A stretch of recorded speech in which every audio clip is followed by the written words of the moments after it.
सदनदेखि सडकसम्म राजनैतिक, आर्थिक, सामाजिक हर क्षेत्रका विषय र प्रसङ्ग यो कार्यक्रम आजको सन्दर्भ।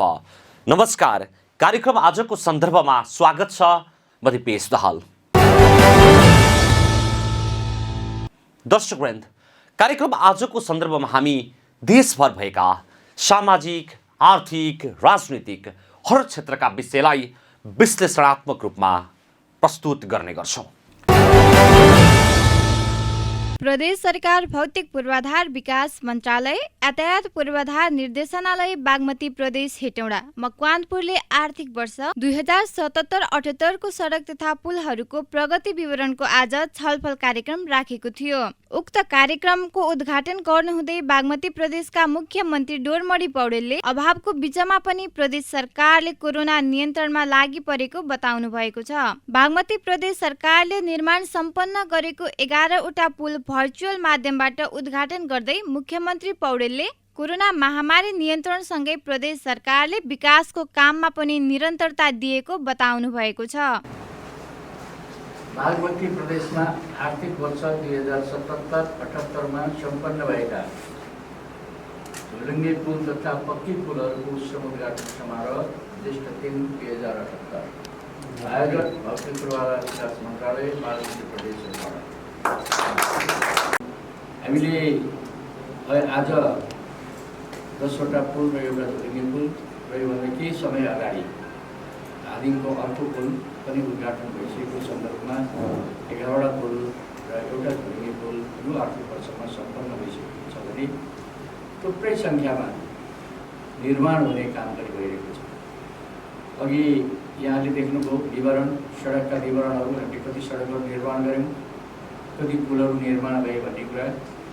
यहाँ सरकारले केही पनि गरेन, केही गर्दै गरेन भन्ने मानिसहरूको अगाडि र वास्तवमा सरकारले केही गरिरहेको छ कि छैन भन्ने कुराको एउटा ज्वलन्त उदाहरण हामीले पेश गरिरहेका छौँ।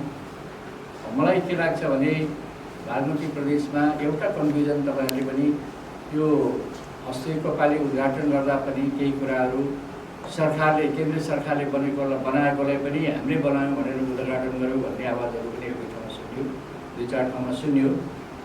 यो बनाएको केन्द्रीय सरकारले तर प्रदेश सरकारले मैले बनाएको भनेर भन्यो भन्ने खालका कुराहरू स्पष्ट हुनुपर्ने कुरा के छ भने यी सशर्तमा आएका योजनाहरू केन्द्रीय सरकारले बना भनेर पैसा पठाएको पैसा त हामी सबै सरकारको पैसा हो। केन्द्रीय सरकारले अरू काम पनि केन्द्रीय सरकारबाट आएको पैसाले हुन्छ। त्यसैले कसले बनायो भन्ने कुरा प्रमुख कुरा हो। र केन्द्रीय सरकारको सशर्त आयोजना भनेको सुरुमै केन्द्रीय सरकारले बनाउनलाई निर्णय गरिसकेको र हात हालिसकेको, तर यी सबै सडक पुलहरू हस्तान्तरण भएर आयो। प्रदेश सरकारमा हस्तान्तरण भएर आइसकेपछि त्यो हस्तान्तरणको सँगसँगै रकम पनि हस्तान्तरण भएर आयो र त्यस अनुरूप सबै जनशक्ति, सबै स्रोत साधनहरू हामीले उपयोग गरी सबै झोलुङ्गे पुलहरू बनेका हुन्। र त्यसले हामी झन्डै 32 र 12 44वटा पुलहरू अहिले हामीले यो 3 वर्षको बिचमा निर्माण गऱ्यौँ भने अझ ठुला महत्त्वपूर्ण पुलहरू अझै निर्माण हुने क्रममा छन् र धेरै पुलहरू कतिवटा भन्नुभयो अहिले पनि पुलको चाहिँ निर्माणको चरणमा पनि छन् भने केही पुलहरू डिपिआर भइसकेर अब हामी यो आर्थिक वर्षमा सुरु गर्ने चरणमा पनि कतिपय पुलहरू त्यस्ता पनि छन्। र त्यसैले हामीले यो सरकारले भौतिक पूर्वाधारको क्षेत्रमा जे जति विकास गरिरहेको छ र वास्तवमा यस्ता अनकट्टा ठाउँहरू छन् जहाँ चाहिँ एउटा सम्भावनै गाडी पनि यो ठाउँ पनि गाडी आउँछ र भन्ने सम्भावना नदेखेका त्यहाँका जनताले पनि त्यो अनुभूत गरेका छन्। हामीले रामेछाप जस्तो दुर्गम ठाउँमा, सिन्धुपाल्चोक जस्ता ठाउँहरूमा, दुर्गम क्षेत्रहरूमा पनि सडकहरू पुर्याएका छौँ, पुलहरू बनाएका छौँ। र त्यसले गर्दाखेरि हामीले कहीँ कतै पनि प्रदेश सरकारले काम गरेन कि अथवा गरेको छैन कि भन्ने खालको कसैले पनि त्यो भ्रम पर्नु जरुरी छैन। प्रदेश सरकार निरन्तर लागिरहेको छ। भौतिक पूर्वाधार विकास मन्त्रालयले विकास निर्माणका थुप्रै कामहरू गर्दै आएको छ। त्यसैगरी प्रदेश सरकार भौतिक पूर्वाधार विकास मन्त्रालय, यातायात पूर्वाधार निर्देशनालय, बागमती प्रदेश हेटौडाले जनताको आधारभूत आवश्यकता परिपूर्ति गर्नका लागि सडक सञ्जाल, पुल निर्माण गर्दै आएको छ। सडक पुल विकासको मेरुदण्ड हो। बागमती प्रदेशले सडक तथा पुल निर्माणको कामलाई प्राथमिकतामा राखेर काम गरिरहेको छ। सरकारले केही गरेन, गर्दै गरेन भन्ने मानिसलाई सरकारले के गरिरहेको छ त यसको ज्वलन्त उदाहरण सहित थुप्रै संख्यामा पुलहरू निर्माण भइरहेको छ। भौतिक पूर्वाधार क्षेत्रमा जति विकास गरेको छ, दुर्गम क्षेत्रमा सडक पुलको निर्माण हुनेमा ढुक्क हुन र भ्रममा नपर्न मुख्यमन्त्री पौडेलले आग्रह गर्नुभएको छ। अहिले देखिहाल्नु भएको छ, अहिले सम्पूर्ण शक्ति हामीले कोभिडसँग कसरी जुझ्ने भन्ने विषयमा नै हामी केन्द्रित रहेका छौँ। यो सरकार सधैँभरि अहिले सबैभन्दा महत्त्वपूर्ण, सबभन्दा पहिलो प्राथमिकता कोभिडसँग जुझ्ने नै हो, कोभिडलाई नियन्त्रण गर्ने नै हो र त्यो महामारीबाट बच्नको निम्ति सबभन्दा पहिले हामीले त्यतापट्टि लागेका छौँ। र अहिले यो पालि, यो वर्षको बजेट अथवा यो वर्ष हाम्रो सबैभन्दा पहिलो प्राथमिकता भनेको कोभिड नै हो र कोभिडलाई परास्त गर्नु नै हो। त्यो अभियानमा हामी लागेका छौँ र स्वास्थ्यका क्षेत्रमा हाम्रा जस्ता सुकै कुराहरू पनि स्वास्थ्यको क्षेत्रमा कुनै किसिमका कमी कमजोरी हुन नदिनको निम्ति बारम्बार काम गरिरहेका छौँ। बागमती प्रदेशका अस्पतालमा अक्सिजनको व्यवस्थापन, एसडियू र आइसियूको व्यवस्थापनमा प्रदेश सरकार 24 घण्टा नै लागि परिरहेको साथै प्रदेश सरकार जनस्वास्थ्य प्रति अत्यन्तै गम्भीर रहेको बताउनुहुन्छ मुख्यमन्त्री पौडेल। धेरै अभावका बिचमा पनि हामीले कोभिडलाई नियन्त्रण गर्ने दिशामा हामी गइरहेका छौँ। हामीसँग धेरै कुराहरू, अक्सिजन हामीसँग छैन। हाम्रो मकवानपुर जिल्ला यस्तो रहेछ जहाँ एउटा पनि प्लान्ट छैन, अक्सिजनको प्लान्ट नै छैन। सधैँभरि बाहिरबाट आयात गरेर, बाहिर पनि अत्यन्त स्कार्सिटीको अवस्थामा पनि हामीले बाहिरबाट आयात गरेर हामीले आजका मितिसम्म अक्सिजनसम्म एभाइलेबल गराएका छौँ। र उपचार हिजोको हेटौडा अस्पताल र आजको हेटौडा अस्पताल हेर्नुहोस्, आज सयौँ मान्छेलाई हामीले उपचार दिइरहेका छौँ। प्रदेशभरिका 5वटा अस्पतालमा हामीले आई केयर सेन्टर र आइसियू जस्ता चाहिँ बेडहरू सञ्चालन गरेका छौँ। त्यहाँ सबै स्रोत साधन उपलब्ध गराएका छौँ। यसरी स्वास्थ्यको क्षेत्रमा पनि यो सरकारले त्यति नै काम गरिरहेको छ। र म यहाँलाई अन्तिममा आजको यो यदि हामी अर्को अवस्था हुन्थ्यौँ भने हामी प्रत्येक ठाउँमा गएर स्थलगत रूपमा गएर त्यहाँ भव्य कार्यक्रमका साथ उद्घाटन गर्ने थियौँ होला। तर त्यो अवस्था नआए पनि हामीले सर्वसाधारणको लागि, जानकारीको लागि पनि यी कामहरू हामीले गरेका छौँ। बागमती प्रदेश सरकारले प्रदेशको राजधानी हेटौडामा रहेको मदन भण्डारी स्वास्थ्य विज्ञान प्रतिष्ठान अन्तर्गतको हेटौडा अस्पतालको स्तर उन्नति गरेकै कारण हाल दैनिक सयौं बिरामीले उपचार सेवा गुणस्तरीय रूपमा पाएका छन्। अभावका बीचमा पनि प्रदेश सरकारले भौतिक पूर्वाधारको क्षेत्रमा पुर्याएको योगदान उल्लेखनीय छ। कोरोना महामारी बीचमा पनि कोरोनालाई मध्यनजर गर्दै स्वास्थ्य क्षेत्रमा कमी कमजोरी हुन नदिन जनतालाई महामारीबाट बचाउन आवश्यक स्रोत साधन, आइसोलेसन सेक्टर, अक्सिजन, आइसियू र एसडियू व्यवस्थापनमा सरकारले पहिलो प्राथमिकतामा राखेर काम गरिरहेको बताउनुहुन्छ रामेश्वर फुयाल, भौतिक पूर्वाधार मन्त्री, बागमती प्रदेश। मुख्यमन्त्रीको पनि र हाम्रो सिङ्गै टिमको काम अहिले कोरोनाको बिरामीहरू अस्पताल भर्ना गराउने, एसडियू र आइसियूमा भर्ना गराउने, साथसाथै आइसोलेसन सेन्टरहरू बनाउने, निर्माण गराउने र अक्सिजन प्राप्तिका लागि लाग्ने काम चाहिँ यो हप्ताको, यो 12 गते पछाडिको करिब मुख्यमन्त्रीको कार्यालयको पनि यही काम भएको छ, मन्त्रालयको पनि यो काम भएको छ, हामी मान्यजीहरूको पनि यो काम भइरहेको छ। त्यो ढङ्गले हामीलाई अगाडि बढ्नुपर्ने स्थिति। आइसियू थपिएको छ। यी काम यतिखेरको महामारीको मुख्य काम हो र सङ्घले पनि यही काम गर्छ र प्रदेश सरकारले यही काम गर्छ। त्यसैले कतै कतै काम दोहोरो गरे जस्तो पनि भएको छ। तर जे होस्, जनतालाई महामारीबाट बचाउनु मुख्य काम हो। अहिले यतिखेर पनि सङ्घीय सरकार र स्थायी केन्द्र काठमाडौँ र हेटौडा जोड्ने सडक चाहिँ यतिखेर पनि मजदुरहरूले यो तातो घाममा पिचको काम गरिरहनु भएको छ। राजनेता केपी शर्मा ओलीको, प्रधानमन्त्रीजीको एउटा मात्रै काममा केन्द्रित हुन, धेरै नीतिहरूमा ती नीतिहरूको छुट्याएर पनि काम गर भनेर भन्नुभएको छ। त्यो कुरालाई कार्यान्वयन गर्नको लागि मुख्यमन्त्रीको नेतृत्वमा हामी सबै स्थानीय तहहरूको पनि काम गरिरहेका छौँ। धेरै वर्ष, 25 वर्ष अगाडिदेखि यो हिमकेती कुलेखानीको सुरु बनाउने थियो। चाँडैले भनेर भए पनि सुरु गरौँला भनेर म नि चुनाव प्रचारमा आफ्नो कुरा राखेको थिएँ काठमाडौँमा। तर हामी यस्तो अन्तिम हप्तामा हामी राखिएका छौँ। करिब 15 दिनभित्र, मैले 15 दिन भए पनि 15 दिन लाग्दैन होला, हामी त्यो ऐतिहासिक सुरुङको गोलपत्र आह्वान गर्न सक्छौँ। त्यो दिशातर्फ हामीहरू अगाडि बढेका छौँ। कोरोना महामारी नेपालमा तीव्र रूपमा बढिरहेको छ। बागमती प्रदेशमा पनि दिन प्रतिदिन सङ्क्रमितको सङ्ख्या बढ्दै गइरहेको छ। सामाजिक विकास मन्त्रालयले कोरोना महामारी नियन्त्रण गर्ने विषयमा काम अगाडि बढाइरहेको छ भने स्वास्थ्य, शिक्षा, महिला, बालबालिका, अपङ्गता भएका व्यक्तिलाई प्राथमिकतामा राखेर काम गरिरहेको छ। हजुर, यो सामाजिक विकास मन्त्रालय चाहिँ अब स्वास्थ्य, शिक्षा, महिला, बालबालिका, अपाङ्गता भएका व्यक्तिहरू अलि यो ठुलो क्षेत्र भएको मन्त्रालय हो र अहिले तत्काल चाहिँ विश्वव्यापी कोरोना महामारी छ र नेपालमा पनि त्यसको असर अत्यन्तै धेरै भइरहेको छ। त्यसमा बागमती प्रदेश सबभन्दा धेरै कोरोनाले अहिले अत्यन्तै धेरै सङ्क्रमित भइरहेका छन् र हामीले अहिले चाहिँ यही कोरोनालाई कसरी नियन्त्रण गर्न सकिन्छ भन्नेमा हामी यसैमा काम अलि अगाडि बढिरहेका छौँ।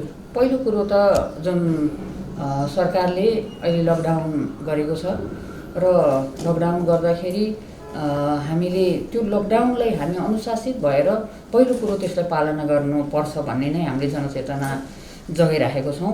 र दोस्रो कुरो लकडाउन गरेको छ त्यो व्यवस्थापन अथवा उहाँहरूलाई घरमा राखेर मात्रै होइन, अब कसरी जनचेतना फैलाउने त, हामीले बिरामी भएका मान्छेलाई कसरी व्यवस्थापन गर्ने त भन्ने कुरोलाई चाहिँ विभिन्न हामीलाई स्वास्थ्य सामग्रीहरू चाहिन्छ। त्यो स्वास्थ्य सामग्रीहरूको लागि हामीले तत्काल निर्णय गर्दै हाम्रा प्रदेशभित्रका हस्पिटलहरूलाई हामीले सहयोग गर्ने कामहरू निरन्तर रूपमा गरि पनि राखेको छौँ।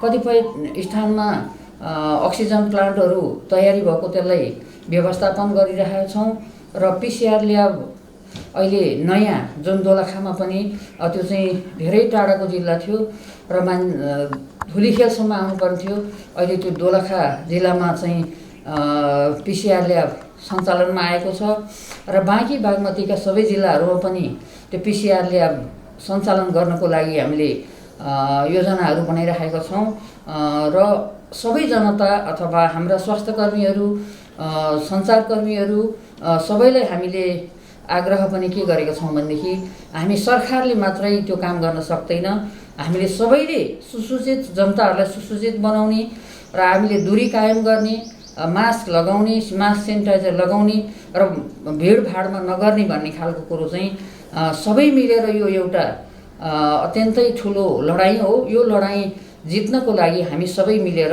अगाडि बढ्नुपर्छ भन्ने हिसाबले हामी सबैलाई समन्वय गरिरहेका छौँ। बागमती प्रदेश सरकारले लकडाउनको समयमा सबै अनुशासित भएर लकडाउनको नियम पालना गर्न र जनचेतनामूलक कार्यक्रम सञ्चालन गर्नुका साथै बागमती प्रदेशभित्रका अस्पतालहरूलाई आवश्यक सहयोग सामग्रीहरू, आवश्यक परेको कतिपय स्थानमा अक्सिजन प्लान्टको व्यवस्था तथा अक्सिजन सिलिन्डरका व्यवस्थापन, कोरोना बिरामीको व्यवस्थापन र पिसिआर ल्याब सञ्चालन गरेको छ।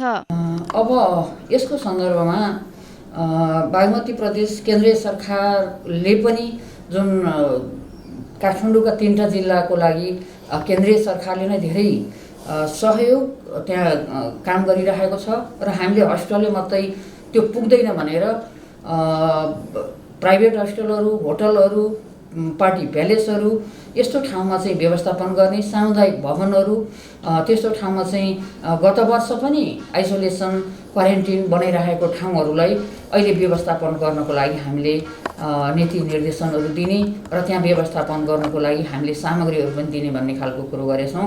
त्यसो गर्दाखेरि अब अहिले सबै ठाउँमा, सबै गाउँपालिकाहरूमा पनि गत वर्ष बनाइएका ती क्वारेन्टिन आइसोलेसन वार्डहरू त्यसलाई चाहिँ सुसूचित रूपले व्यवस्थापन गर्नको लागि हामीले त्यो खालको तयारी र निर्देशन गरिरहेका छौँ। प्रदेश सरकारले हामीले के गर्दैछौँ भनेदेखि अहिले हामीसँग 3 तहको सरकार छ। 3 तहको सरकार, केन्द्रीय सरकारले के गर्न सक्छ र हामी प्रदेश सरकारले पनि के सहयोग गर्न सक्छौँ र स्थानीय सरकार सहित मिलेर प्रत्येक स्थानीय तहमा चाहिँ फुड बैंक स्थापना गर्नको लागि हामीले आखिरी सबै धेरै व्यक्तिहरू त त्यो कार्यान्वयन गर्ने ठाउँमा अथवा प्रत्यक्ष काम गर्ने ठाउँमा त उहाँहरू स्थानीय तहमै पुग्नुहुन्छ। जस्तो काठमाडौँमा धेरै अहिले काठमाडौँबाट धेरै मान्छेहरू गाउँ गाउँमा जानुभएको छ र उहाँहरू गइसकेपछि अब त्यहाँ कतिपय दिनभरि काम गरेर बेलुका खाने उहाँहरूको त्यो गाउँमा गएर पनि बस्ने खाने व्यवस्था पनि छैन र यसलाई हामीले के गरेका छौँ भने चाँडै हामीले प्रदेश सरकारले पनि केही रकमहरू सबै स्थानीय तह जस्तो हाम्रो 13वटा जिल्ला 119वटा स्थानीय तहलाई त्यहाँको जनसङ्ख्याको आधारमा हामीले केही रकमहरू सहयोग गर्छौँ,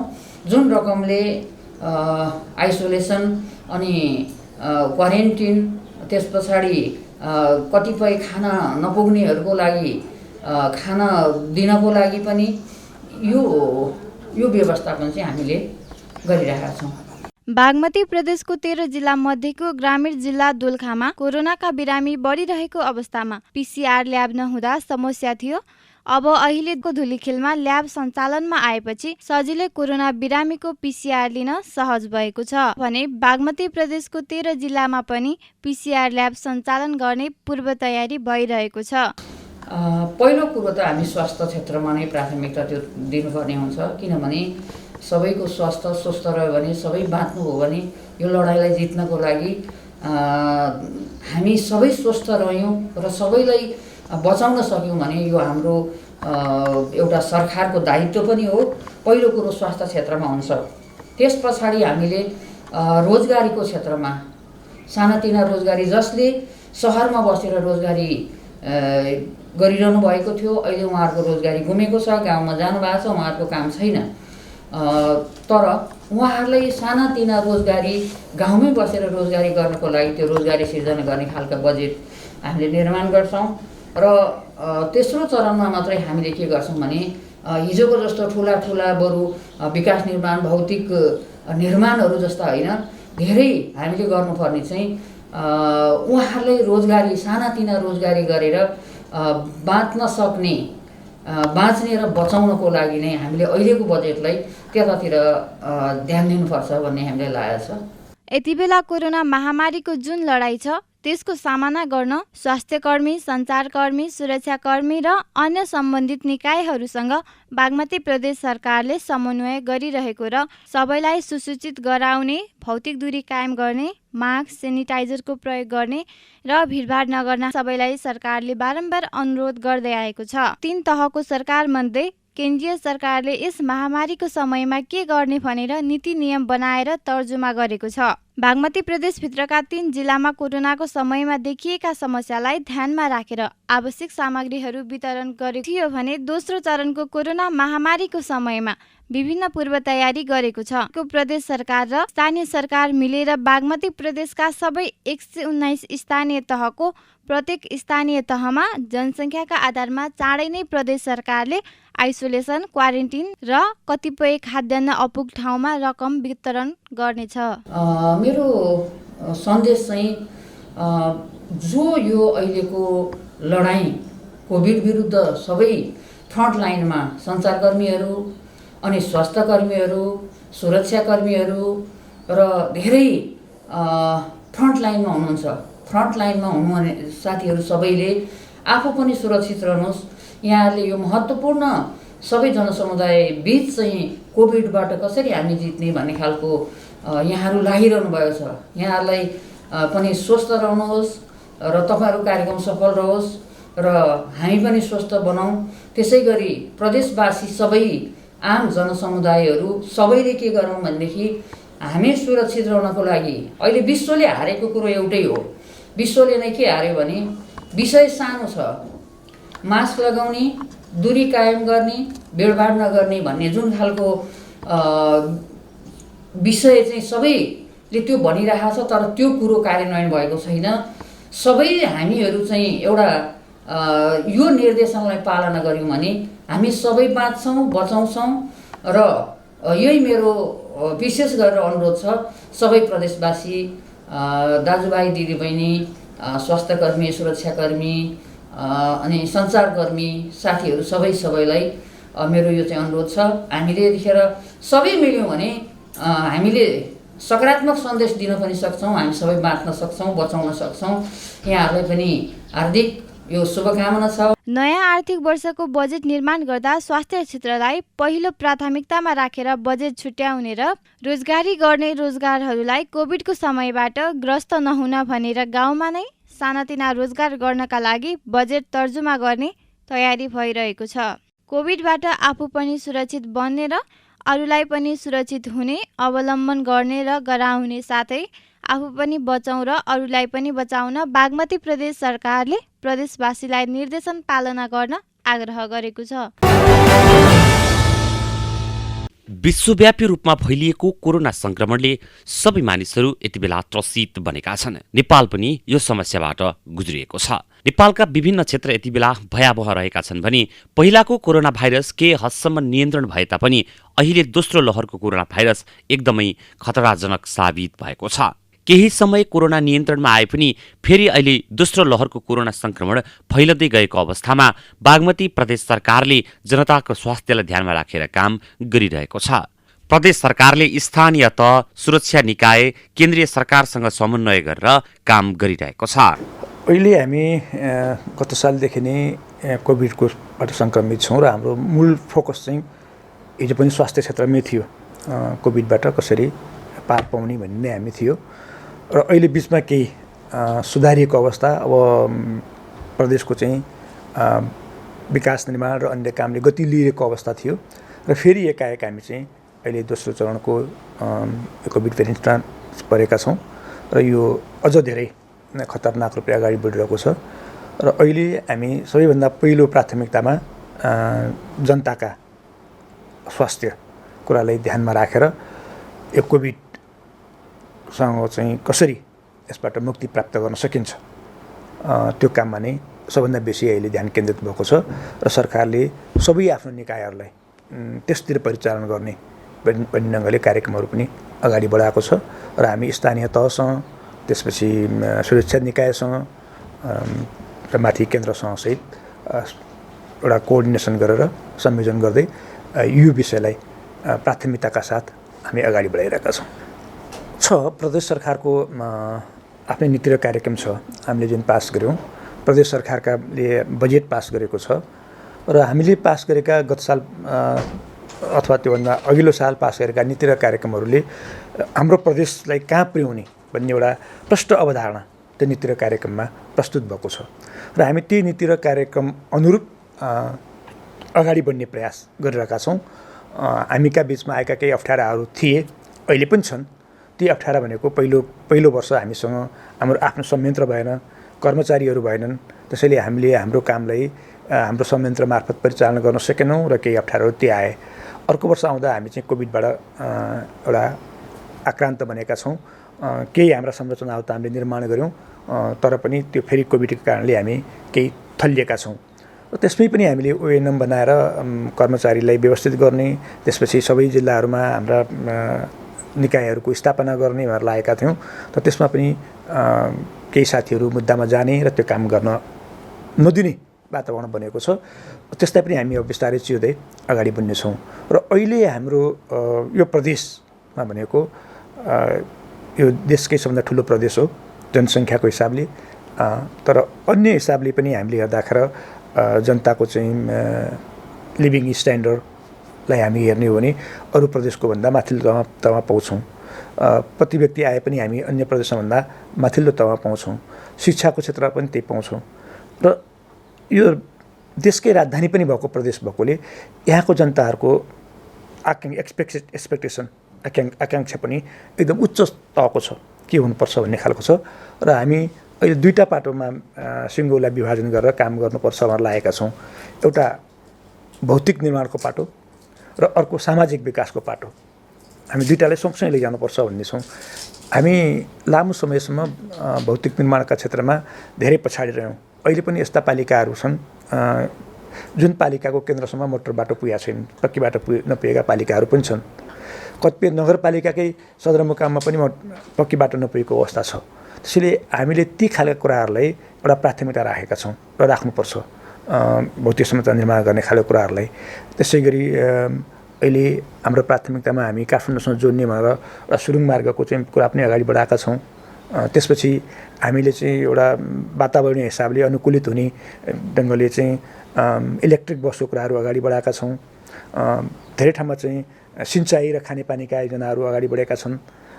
यी धेरै कुराहरू छन् र सँगसँगै हामी कृषिमा पनि हामी त्यत्तिकै ध्यान केन्द्रित गरेका छौँ। अहिले यो प्रदेशमा 5वटा ठाउँमा त सामूहिक कृषिको प्रणालीको सुरुवात भएको छ, त्यो हामीले सुरुवात गरेका छौँ। थुप्रै ठाउँमा जनताहरूको उत्पादनलाई स्टोरेज गर्नको निम्ति कोल्ड स्टोरको कामहरू अगाडि बढिरहेको छ। त्यसपछि धेरै कृषिका क्षेत्रमा अनुदानका कार्यक्रमहरू अगाडि बढेका छन्। त्यसलाई चाहिँ जनतालाई कृषि क्षेत्रमा आकर्षित गर्ने ढङ्गले हामी अगाडि बढिरहेका छौँ। फलफुलमा हामी आत्मनिर्भर बन्ने, अहिले अन्डा र कुखुराको मासुमा हामी यो प्रदेश चाहिँ आत्मनिर्भर बनेका छौँ। त्यसले खाद्यान्नमा पनि हामी करिब अन्तबाट चाहिँ आयात गर्न नपर्ने अवस्थामा पुगेका छौँ। यो प्रकारले हामी अगाडि बढेका छौँ। तपाईँ बस्तीहरूको कुराकानी गर्नुहुन्छ भने एकदम पछाडि परिएका बस्तीहरूलाई सामूहिक बस्तीका रूपमा हामीले विकास गरेका छौँ। सिन्धुलीको चाहिँ मरिनको कुराकानी गरौँ, रामेछापको कुराकानी गरौँ, यहीँ चितवनको माडीका कुराकानी गरौँ, त्यो ढङ्गले हामी अगाडि बढिरहेका छौँ। जनता यो प्रदेश चाहिँ खरको छानाविहीन प्रदेशको रूपमा अगाडि बढाउने भनेर सबै खरका छाना रहेका जनताका आवासहरूलाई हामी कम्तीमा जस्ताका छानाबाट त्यसलाई चाहिँ प्रतिस्थापन गर्ने भनेर पनि लागिरहेका छौँ। यो थुप्रै योजनाहरू हामीले त्यसलाई अगाडि सारिरहेका छौँ, बढिरहेका छौँ। शिक्षा र स्वास्थ्यको क्षेत्रमा पनि हामी चाहिँ त्यही गतिमा अगाडि बढेका छौँ। देशका 7वटै प्रदेशमध्ये सबैभन्दा बढी जनसङ्ख्या भएको प्रदेश पनि हो बागमती प्रदेश। हाल बागमती प्रदेश सरकारले शिक्षा, स्वास्थ्य, सिँचाइ, खानेपानी, कृषि सबै क्षेत्रलाई प्राथमिकतामा राखेर काम गरिरहेको छ। विभिन्न बाधा व्यवधानका बीच प्रदेश सरकारले जनमुखी कार्यक्रमलाई अगाडि बढाउँदै लगेको छ। कोरोना कहरका बीच बागमती प्रदेश सरकारले भौतिक पूर्वाधारको कामलाई तीव्र गतिमा अगाडि बढाइरहेको छ। हामीले अहिले तपाईँलाई मैले दुईवटा कुरा बताउँ। स्वास्थ्यको क्षेत्रमा हाम्रो प्रदेशमा पहिला सुरुमा हाम्रो प्रदेशमा जम्मा 8वटा मात्र जिल्लामा हाम्रो प्रदेशको अस्पताल थियो। अहिले काठमाडौँभन्दा बाहेक अरू सबै जिल्लाहरूमा हाम्रो जिल्ला अस्पताल हामीले सुरुवात गरेका छौँ। र गत साल हामीले हेर्दाखेरि हाम्रो प्रदेश अन्तर्गत सञ्चालित भएको भक्तपुर जिल्ला अस्पताल सबैभन्दा 1 नम्बरमा थियो। यसपल्ट प्रदेश अन्तर्गत सञ्चालित भएको त्रिशुली अस्पताल 1 नम्बरमा पुगेको छ। भन्नाले यो क्षेत्र हामी लागिरहेछौँ। शिक्षाको क्षेत्रमा विद्यालयमा नर्स पठाउनुदेखि लिएर शिक्षक पठाउनुदेखि लिएर त्यसलाई व्यवस्थित गर्नले थुप्रै काममा लागिरहेका छौँ। र यो बिस्तारै यो प्रदेश चाहिँ अन्य प्रदेशको तुलनामा उत्कृष्ट प्रदेश बनाउनुपर्छ भन्ने ढङ्गले हामी लागेका छौँ। मैले यति भने यसको बारेमा। जसम्म कानुनको कुरो छ, कानुन निर्माण गर्ने कुरामा हामीले पहिला सुरुमा करिब 100 भन्दा बेसी नै कानुन निर्माण गर्नुपर्छ भन्ने थियो। अहिले हामी करिब 79वटा जति अथवा त्योभन्दा अझ कम कानुन निर्माण गर्दै पुग्छ कि भनेर लागिरहेका छौँ। त्यसमा छौँ। अहिले हामीले 49वटा कानुन बनाइसकेका छौँ र केही कानुन चाहिँ संसदमा छ र यो गएको सदनमा हामीले त्यसलाई छलफल गर्न सकेनौँ। त्यसलाई छलफल गर्नुपर्थ्यो, पास गर्नुपर्ने पनि विधेयकहरू थिए, तर हामीले त्यसलाई सदन चाहिँ अवरुद्ध भएको कारणले गर्दाखेरि त्यसलाई पास गर्न सकेनौँ। र आउने सत्रमा हामीलाई आवश्यक परेका यी प्रायः सबै कानुनहरू निर्माण गर्ने र यो प्रदेशलाई चाहिँ पूर्ण रूपले सबै प्रकारका कानुन र नियमसङ्गत ढङ्गले अगाडि बढाउने काममा हामी लाग्नेछौँ। तर यसमा के अप्ठ्याराहरू हाम्रो सामु छन्। हामी सङ्घ र प्रदेशको बिचका जुन साझा अधिकार क्षेत्रहरू छन्, त्यो सङ्घले आफैले कानुन नबनाएको कारणले गर्दाखेरि ती क्षेत्रको कानुन हामी बनाउन पाइरहेका छैनौँ। त्यसलाई पनि व्यवस्थित गर्ने ढङ्गले र हामी लाग्छौँ। अब हामीले के गरेको छौँ भन्दा अहिले कोभिडको कारणले गर्दा मैले भने सिङ्गो क्षेत्रलाई हामीले आह्वान गरेका छौँ। यसमा हामी चाहिँ लागौँ भनेर त्यसमा सञ्चारकर्मीदेखि सबैलाई आह्वान गरेका छौँ र सञ्चार क्षेत्र पनि यो कोभिडको मारमा परेको छ, त्यसले हामीले बुझेका छौँ। र हामीले गत सालको यो आर्थिक वर्ष चालु आर्थिक वर्षको बजेटमा पनि विपद र अन्य उसमा परेका पत्रकारहरूलाई राहत उपलब्ध गराउने भन्ने शीर्षकमा केही रकमहरू अहिले यो चालु आर्थिक वर्षमा विनियोजन गरेका छौँ र त्यसको कहाँ के कति भएको छ म त्यसलाई हेर्दैछु कसरी जान सकिन्छ।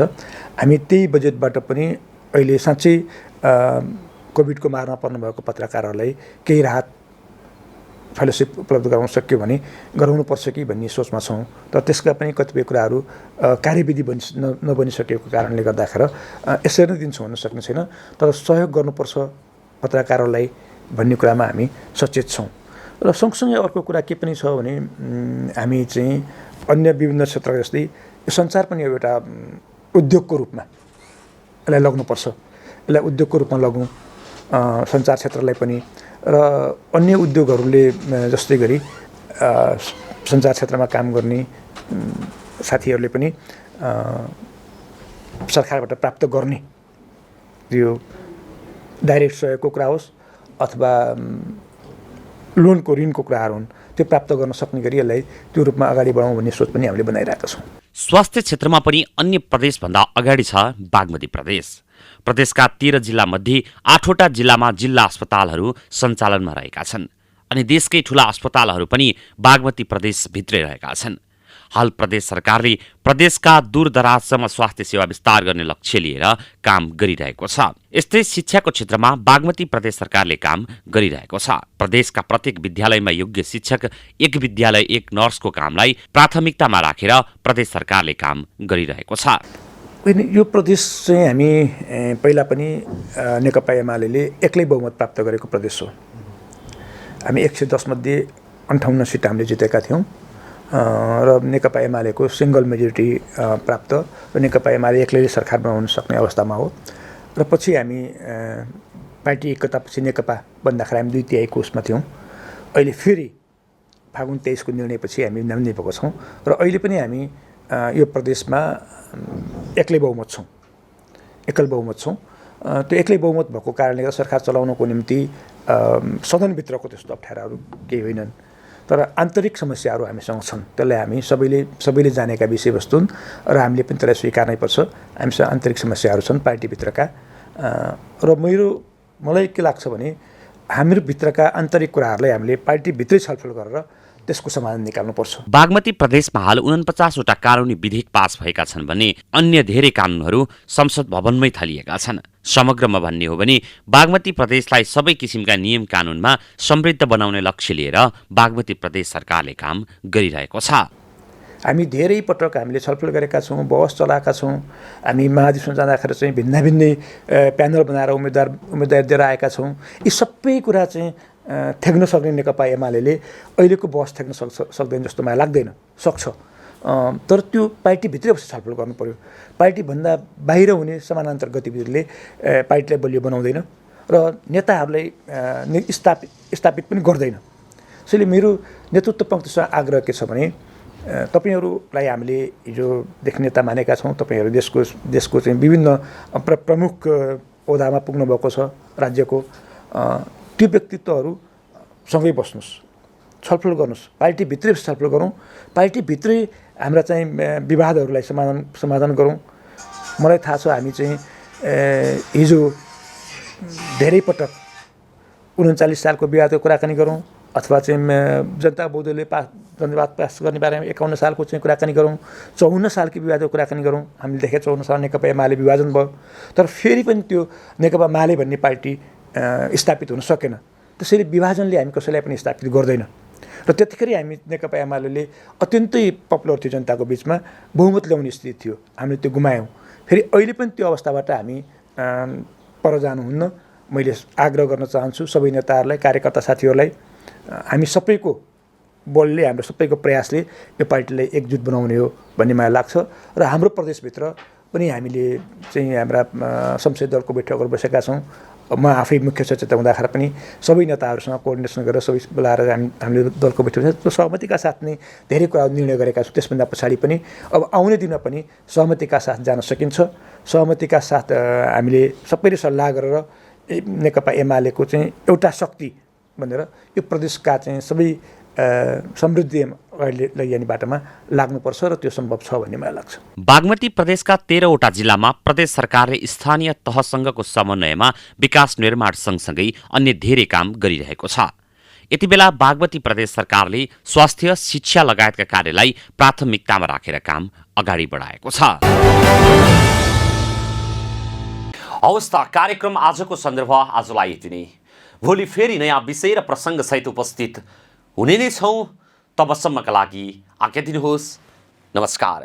तपाईँ पनि हेर्दै गर्नुहोला बागमती प्रदेशको राजधानी हेटौडाबाट सञ्चालित पहिलो satellite television national gold television.